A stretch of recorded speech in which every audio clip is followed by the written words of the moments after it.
ka MLA ka Sutnga Saipung ka Badeiru ka Nongelam ka Seng NPP ka Kong Santa Maria Shella kalapan pau ya ka Jingshouse Camp baka Seng kan job bun hakani ka election sya ka KHADC pa JHADC.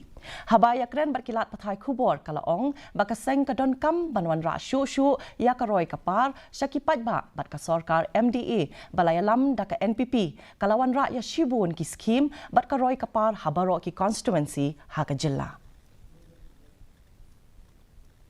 KHADC MDC election, we hopefully the majority the party wins. We are working very hard and maximum I'm quite sure that we should win this time.